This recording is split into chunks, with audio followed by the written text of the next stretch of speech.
All right, should be good. All right, hello everyone. This is the James Pellizzi and Company podcast, the third edition. Today I am joined by the CEO, James Pellizzi, and our intern, Vinny Santelli.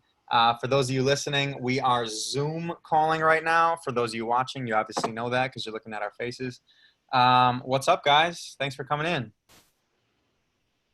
Thanks for having us. Yeah, thanks for having us. Appreciate it, Dev. Yep, no doubt. So a little bit of background for the listeners. James is my boss. Vinny is our new intern. We're really excited to have just been able to give him more hours as we expand and get more clients. So things are going well for us. And Vinny just went through an exciting, sad, interesting, once in a lifetime time that we're really excited to so here's the thing. We all went to Whitewater, James, Vinny, and I, and we want to dig into Vinny's experience going to Whitewater and also graduating through this COVID-19 outbreak. So that's largely going to be what the episode is about. And I guess I'll start it up. Vinny, just tell us anything you want about Saturday. So Saturday you graduated. Yeah, I like how you described it. It was interesting. Like stuff has just been uniquely happening, like in a sense that everything's moving to a virtual like state. So we had like, they called it the celebration of graduates or whatever. And what they did was, I like this better. They didn't have like the long, like, we're going to read your names off and stuff like that, which I liked it because it was just a half hour where the chancellor talked and like the student body president or whatever. Sure. And they did a social media campaign instead, and they had us like write something, and which is nice because not everyone was able to attend like the actual like graduation ceremony thing, I guess you could say. The virtual one? Yeah. So I mean, it was nice to then like extended family could like see how what you had to say about like graduation, see that you were recognized in a sense. So it was interesting. I like how you put that. Mm-hmm. Mm-hmm. So how long did it last? Oh yeah. Vinny, how long did you say it lasted?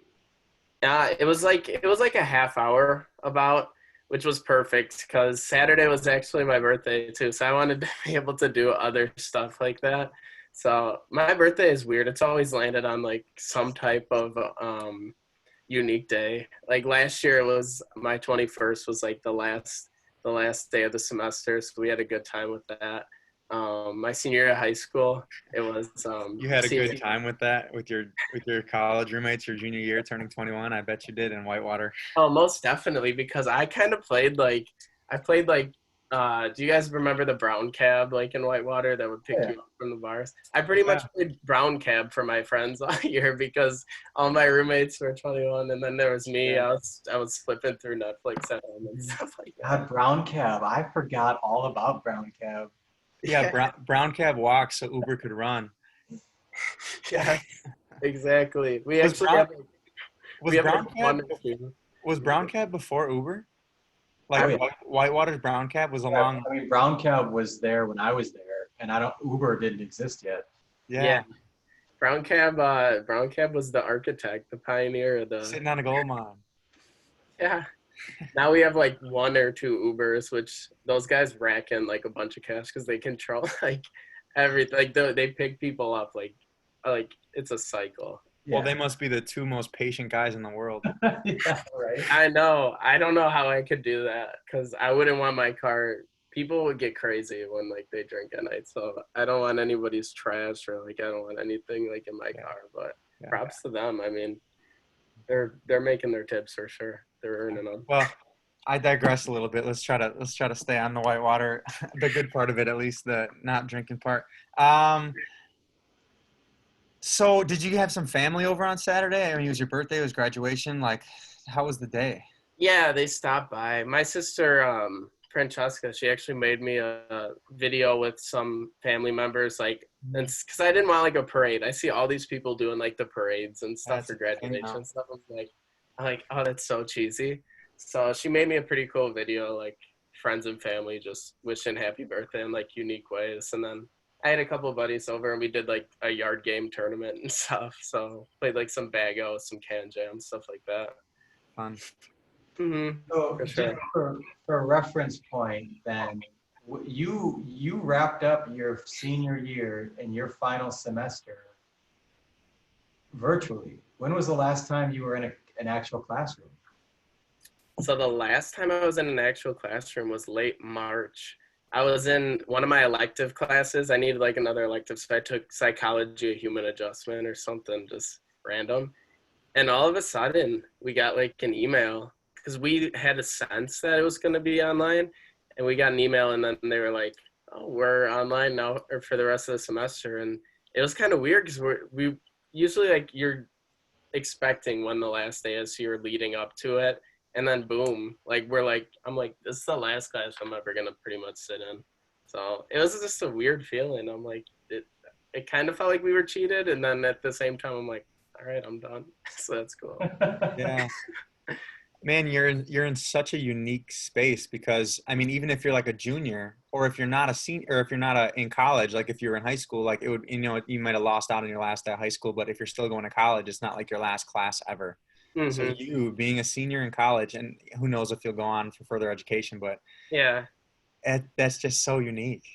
it really is. Yeah, Yeah. like I feel bad more. I don't know if I'd feel worse if I was in high school going on to college or now. That's my thing because like senior year of high school, you had like you were saying bye to like all your friends going to different colleges, and now Mhm. it's you're saying bye to people and you don't even know if you're gonna see them again. So it's kind of weird. That's a Well, good point. no more safety net. Welcome to the real world. Yeah, that's it. Just throw me in. Like James said on my first day, we're throwing you in the deep end. That's right. Yeah, it's been great so far. Mhm. So what was the exact timeline? Like you said that they told you right away in the first email, like no more classes, like we're done for the whole semester, like you guys can pack up your stuff and leave campus, or did you stay on campus for a week, or what was that like? Yeah, I did stay on. I stayed on campus for another week or so, but I didn't want to. Were things open? Like were the bars open and stuff still? Yeah, they were open because it was St. Patty's week. It was the Oh week of my St. Patty's. gosh. Yeah, so I don't know. Some people wanted. I actually, my biggest. I've been saying this to my friends. The best thing I did was I bought a St. Patty's shirt for $20, and I sold it because I didn't end up going because we all ended up deciding that we weren't going to, which we might regret. But I sold it for $50, and I was like, the return on this investment was amazing. Yeah, that's crazy. But yeah, it kind of just and then I went home and they were expecting to start classes back up Hmm. for finals. They're like, well, we might do finals in person. So I'm like, I kept hope that we'd go back, but I never expected I'd be moved back into my home bedroom and everything like that Hmm. quick. Yeah. That's tough. From an outside perspective, I feel like you got robbed of a pretty cool experience. Like I remember, it feels I feel bad even saying it to you, but like that last month of school was just really cool. Like there's just an excitement in the air. James, I don't know, what was your last month like, or what was your graduation day like? Yeah, I mean, my final semester, I was fortunate. I had a job lockdown, and so I think I told you this, Devin. We had a bunch of us had figured out that like we could basically bomb our finals and we would still graduate. And I don't recommend that, and I'm not saying that we did that, but it just made for that final semester of like this is it, and soak up every last bit of it. And the weather was warm and the sun was staying out late, and just it was. I'm sorry, Vinny, that you got robbed. It was there's such Yeah. fond memories. Yeah, we had a lot planned that last month that we kind of got cheated out of. So, I mean, yeah, going back to that thing about like finals and stuff too, is I feel bad because did you guys have to calculate manually what you were gonna get on like your finals to pass and stuff? I don't know. This was a long time ago. Yeah, now they have a digital platform we use that you can plug it in, like plug like on the website where you have all your grades, and then it shows you what you get if you got a Oh, certain. they encourage I it. mean, I don't recommend it or anything, but it was It was interesting. That's cool. Cool.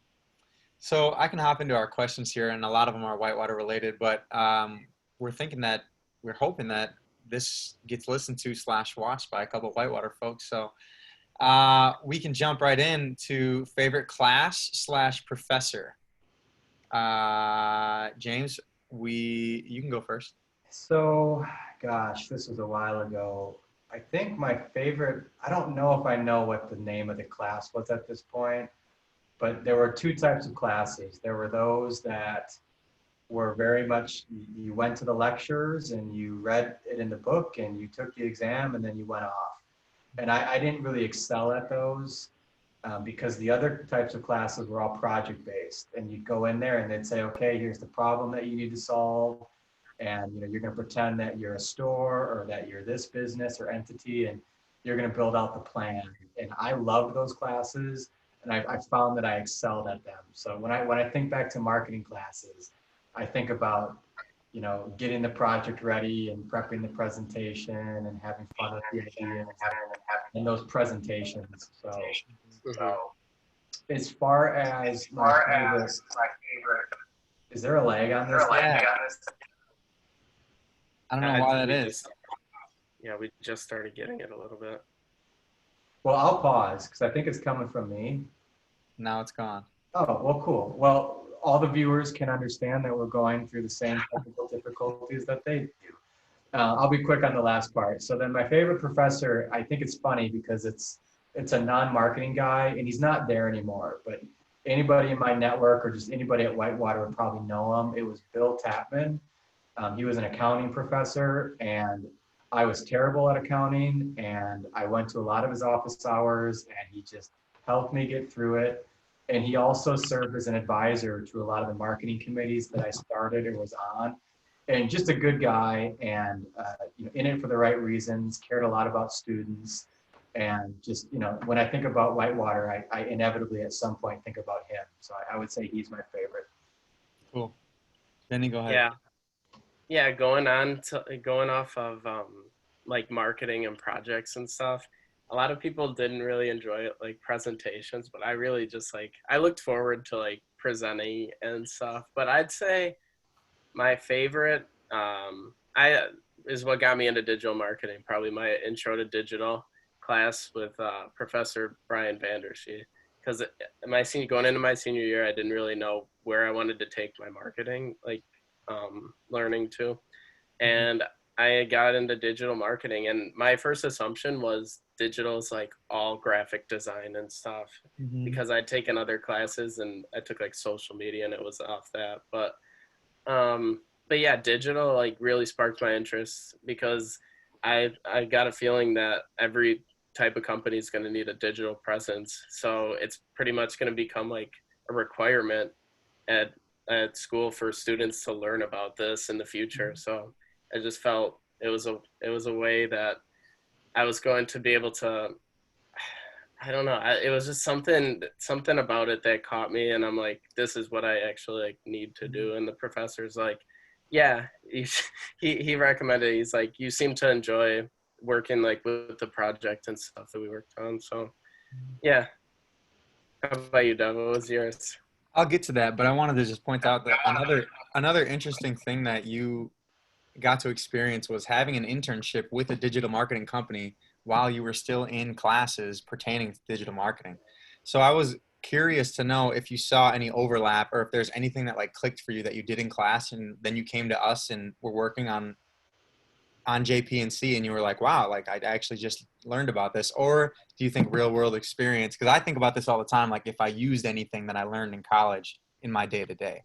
So I'm curious you're currently living both worlds. Yeah, so it was pretty cool. I wasn't really looking as hard for a job, and then James messaged me through a mutual connection, and he's like, let's talk. And then I'm like, I was just expecting like a casual talk, and then like that afternoon I got an email. I'm like, you know what, let's do it. What could go wrong, right? But so I did see an overlap because I was learning the material through like online lectures and stuff, and the project we were working on had a lot to do with like similar stuff that we were doing. Like email marketing was a big one. Like we had just done a part of our project where we had to review like emails that we had got from the company we used was Gymshark. They're like a gym apparel company. And we had to analyze and break down like the parts of the email. And then like a couple weeks later, I started to work on emails, and we're working on like an email automation right now at JP&C. And it's helped so much because I kind of felt like I had a step forward, like a step ahead of like everyone else, because I was applying it to like a real world scenario and not just a project. So yeah, that's pretty cool. mm. Well, to answer the question, my favorite class was anthropology, which is a non-business elective, just because it really challenged me to think outside the box. And there were some cool readings. I'm kind of that class made me feel like a hippie because of how interested I was. One reading sticks out to me. There was this small gathering of people, this tribe in the jungle. I don't remember where it is in the world, but they don't have words in their language for time. So like they don't celebrate birthdays, and they don't say yesterday, and they don't say I'll meet you in a month, and they don't say like in 3 months I want to have bigger biceps. Like they just have no words for time. So it's just such an interesting way to live life, and that kind of changed me forever. So anthropology was cool. And then similar to James, I wasn't like, accounting was tough for me because I hadn't taken it in high school, and I kind of felt cheated because I talked to all these people and like, yeah, they're like, we took accounting in high school. I think that started to become common right after I graduated. But I had to talk to Linda Ammon quite a bit because, yeah, she was really patient. She was really patient with me, and that was great. She always had time for my questions. So she was probably my favorite professor. She stuck out to me. The best professors are the ones that understand that you're not a major and that you're not like an accounting major if you're doing accounting, but they're gonna work with you, and they try and relate it to your major in a way. Sure. But they try, like, those are the best ones, not the ones that'll just like go hard on you and like start marking points off for tacky stuff. So right. Okay. Yeah. Well, that was good. We were all pretty long-winded. If we're gonna get through our question list, we probably just need to start spitting them out. And this one should be an easy one to do. Everyone's go-to place to eat, and we're gonna do an on-campus. So like your preference of food halls, and then an off-campus. So go ahead. I guess we'll just keep this cadence. James, you can start any second. So Esker, diehard Esker. I lived at Wells, so Wells East, so Esker was the way to go. And then Jessica's on Sunday morning every weekend. What's the go-to dish? Oh gosh. I know I used to get tomato juice, and I used to gross people out. But I love tomato juice. I don't remember. It probably bites, but yeah. Oh God, yeah. I lived in Wells too, but we like to go to Drumlin just because they had a hibachi grill, and we like to get like hibachi, so it was like more fresh. And then off campus, I would say Cozumel was the go-to. Oh. The best margaritas and the best tacos. I swear, anywhere I've gone, they still have the best. Oh man, I don't know. I might want to change mine to Cozumel. We used to go there all the time. But yes. And it was such good value too. They'd give you so much food that you'd be able to like take some home for like later when you came home. Like if you went on like a Friday night, you'd come home from the bars and you'd be like, yes. Like leftover Cozumel was in the fridge. What did you get from Cozumel? I know I always got, it was like a steak quesadilla, I think, and it was so good. I'd usually get steak tacos, or I'd get this steak chimichanga, and they'd give you like two of them. That's like my go-to for like Hispanic food would be like. I wonder if they do curbside. I'd go there tonight. They're doing get this, they're doing to-go margarita mix. It's like they're selling their marg mix. Like you just have to make your own tequila. All right. Smart. Yeah. Smart. That is smart. All right. So mine was Drumlin. I lived in the six-pack, and I don't know. I think they actually got rid of them shortly after I left. I think they took them off the menu. They had mashed potato bowls. James, did you ever have that from Drumlin? I know. So Drumlin was a special treat for us. They had just remodeled it. And so it was like it was like a food court. So you could do different stations. I don't remember what they were. That's hilarious because for the listeners that don't know, James is a few years older than me, and I'm a few years older than Vinny. So we kind of have like 3 semi-generations of Whitewater on the line here. So James is saying that Drumlin was getting remodeled when he graduated, you said, like close to, or? No, so it was getting remodeled. I graduated in '08. Yeah, So in '04, '05, it was undergoing remodeling. And that's when it funny. opened up, it was brand new and it was a food court. And so it was a treat when we could go there. So I didn't know that, but when we were seniors, we like in this last month before we graduated, some of my friends that I had met in Bigelow, me and like 4 or 5 friends, we went back to Drumlin just to have it one more time, and it had just gotten remodeled. Like, so that was a second remodel. So Vinny lives in a Drumlin different than I did, and I live in a Drumlin different than you did. So we have different experiences. The evolution of drumline. I'll take my version over any other before or after. Yeah. And then off campus, man. Yeah, Cozumel. I mean, you got to go Cozumel probably. Mhm. Although, did you guys ever go to the Mexican spot in like the back of that little Mexican grocery store? Tienda. Yes. I never went, but my roommates were always like, they blow like everyone else out of the like they I don't know.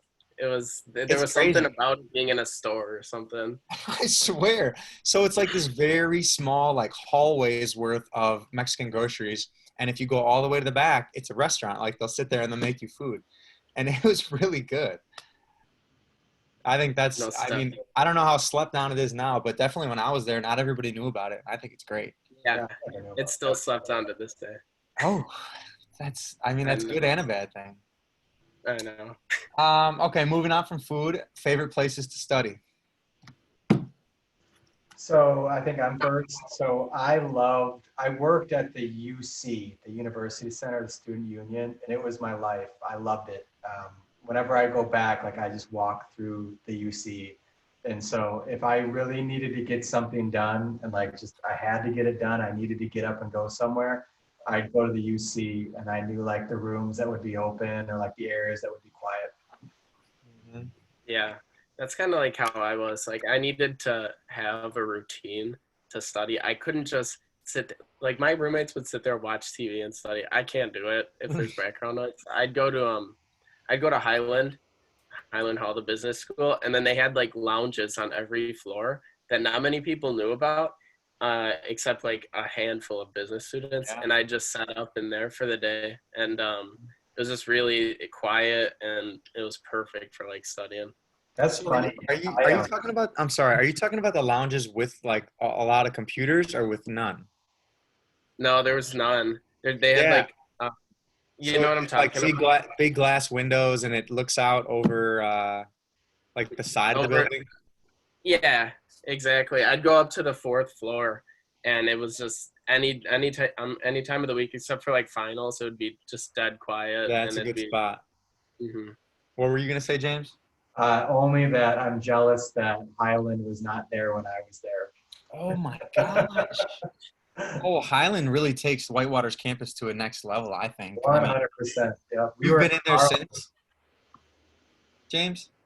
I've been in the building. I've seen it. Like it's Yeah. beautiful, but I was off campus by the time it was, I don't even think it was being built yet when I graduated. Oh, it's beautiful. Vinny, did you ever get a chance to go into like the offices of like the administrators in there in the Yeah, Highland? they had some pretty nice offices up there on the Yeah. fourth floor. Yeah. They really did. There was like also this one hall that had just a bunch of like chairs with like desks that you could like that were attached to like the chairs, and it was always like real quiet up there because the professors' offices, and that was it Yeah. basically up there. Highland's a good spot. I did a little bit of Highland. My favorite spot. I like you, Vinny, need pretty much silence. So I was third floor library quiet guy. I needed to be in a cubby with the blinders on. The So that's what live, I had. yeah. Mhm. Freshman year, I was more like library, and then I switched to Highland. You outgrew it. You got fancy. I outgrew it. I said I gotta level up on my studying. Good for you. Look where it got you. Yeah, look at me Um, now. what dorms we lived in, I believe we touched on that. Mhm. And then we can move on to, man, James, what were we going to talk about? The thing that we just said, not so much advice for incoming freshmen.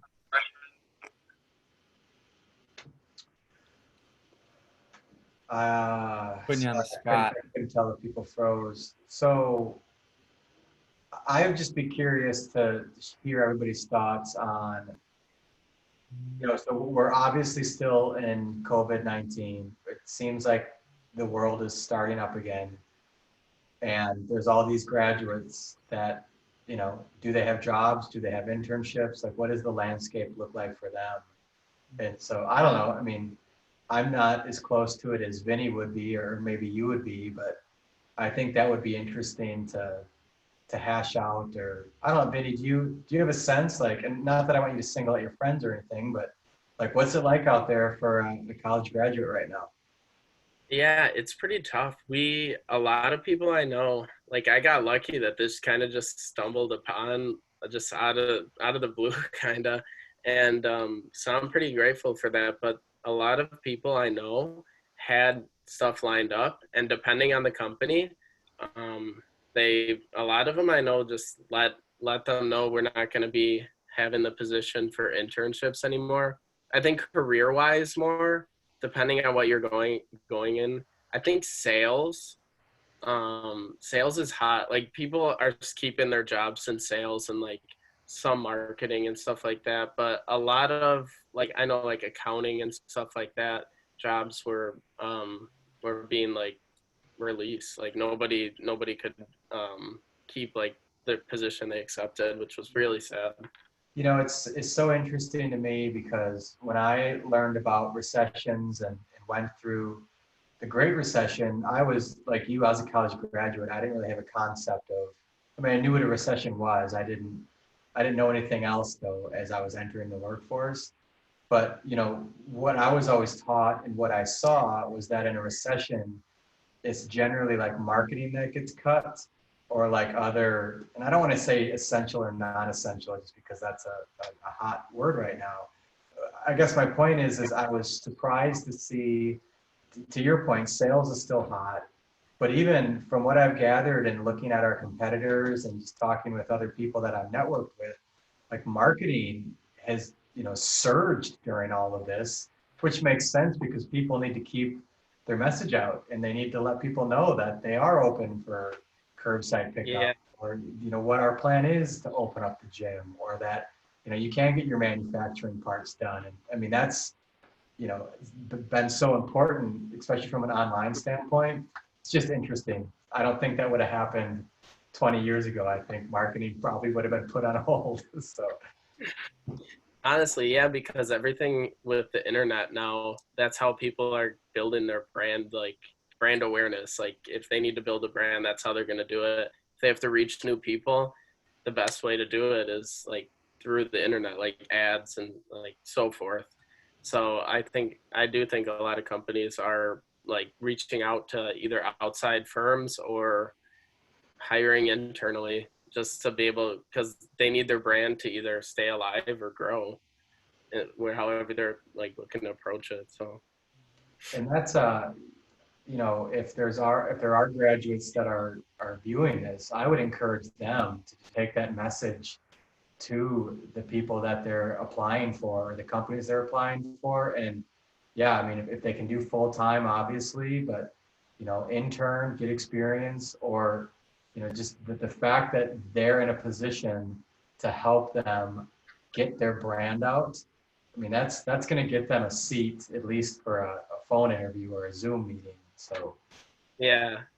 So I'd like to ask you, well, not like, well, you're like the CEO of the company and stuff. So if you were to have advice for employers that are hiring, what would be the reason to bring on an intern or hire a new graduate for your company, like right now in all of this? Like what would you see as like the benefit, basically? Because a lot of them are like, well, we prefer like experience right now.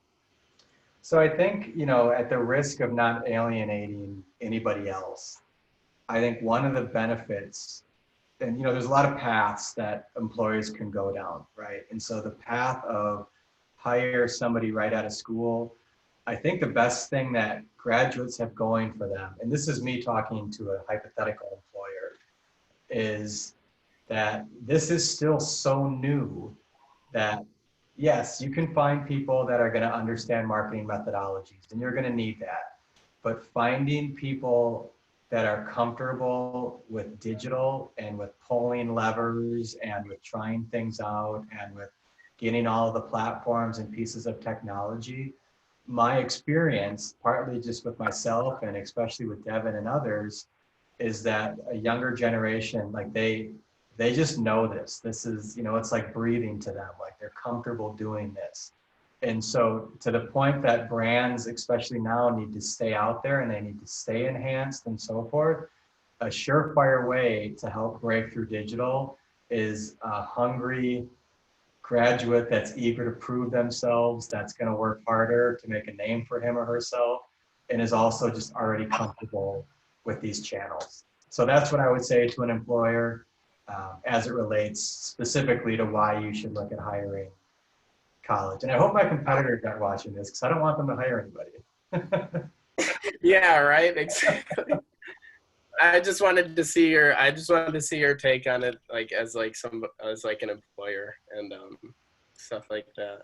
Yeah. Because I know a lot of people, and a lot of like people that are my age are like, the employers want the experience and stuff, and I want them to see that some employers see it a different way. I think, you bring up a good point. I don't know how much time we have, so I'll be quick, but it goes both ways, and it's easy for me to say this now having gone through it, but what you're alluding to exists no matter what. So I would also encourage the college graduates, like all of us want to make six figures, all of us want to take over the world. I certainly did. That's normal. I love that kind of mode of operation and so forth.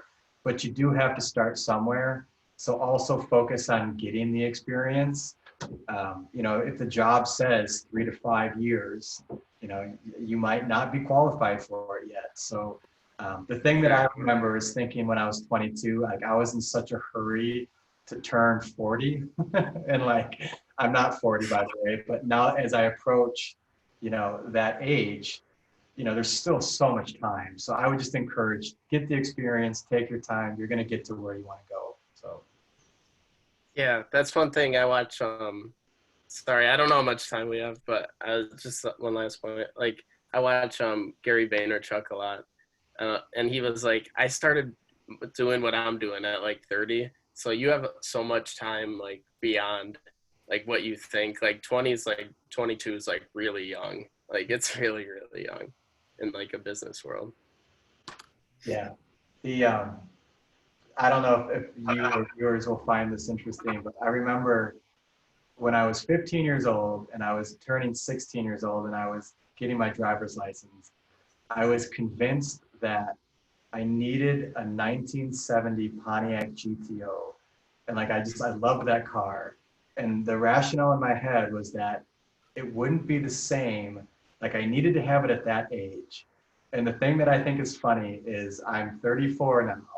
And like, I would still love a Pontiac GTO. And like, I'm sure I'll still love one at 60. So I don't know why we get so wrapped up that we need to have things at a certain time and place. Like life not as short as some people claim it to be. So exactly. Just build it up for the future and you'll enjoy it more. Like then you'll enjoy it at any time if you really enjoy like something that you really want. So cool. Good luck. Cool. Good luck telling the 22-year-olds not to have high aspirations. And I know that's not what you're doing. I know if you try to tell myself, yeah. All right. We're gonna wrap here, guys. Thank you for joining.